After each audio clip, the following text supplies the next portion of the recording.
அனைவருக்கும் வணக்கம். நிறையா சம்பாதிக்கிறேன், என்னுடைய தொழிலில் பணவரவு அதிகமாக இருக்குது, இருந்தாலும் கூட எனக்கு வீட்டில் பணமே தங்க மாட்டேங்குது அப்படின்னு நிறைய பேர் கேட்குறாங்க. அவர்களுக்கான பதிவு தான் இது. மாதிரி இருந்தால் என்ன அப்படின்னு கேட்டிங்கன்னா, ஏன் இந்த பணம் நம்ம வீட்டில் தங்காது, ஏன் தங்க மாட்டேங்குது, செலவு அதிகமாக ஆகிட்டு இருக்குது, அப்படி என்ன காரணம் அப்படின்னு கேட்டிங்கன்னா, இந்த வீட்டில் பார்த்தீங்கன்னா பாத்ரூமில் இருக்கட்டும், கிச்சனாக இருக்கட்டும், ஏதாவது பைப்பில் தண்ணி சொட்டிக்கிட்டே இருக்குது. தண்ணி வேஸ்ட்டாக போகும், அதை கண்டுக்கவே மாட்டாங்க.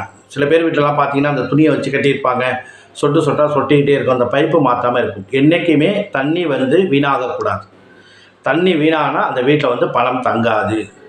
இரண்டாவதாக என்னென்னு கேட்டிங்கன்னா, ஹால்லையாக இருக்கட்டும், ரூம்லையாக இருக்கட்டும், ஏதாவது ஒரு லைட்டு பீஸ் ஆஃப் அதை மாற்றவே மாட்டாங்க. ஒரு டியூப் லைட் எரியாது, அது அப்படியே இருக்கும், இருட்டாகவே இருக்கும்.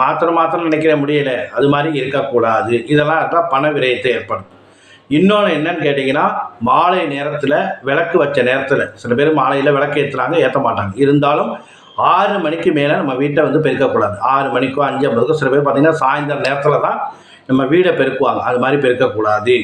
இன்னொன்று என்னன்னு கேட்டிங்கன்னா, சாயந்தரம் 6 மணி விளக்கு வச்ச நேரத்தில் நம்ம வீட்டில் ஏதாவது பொருள் இருக்குது கொண்டு போய் கொட்டக்கூடாது. இதெல்லாம் செஞ்சால் நமக்கு அந்த வீட்டில் பணம் தங்காது.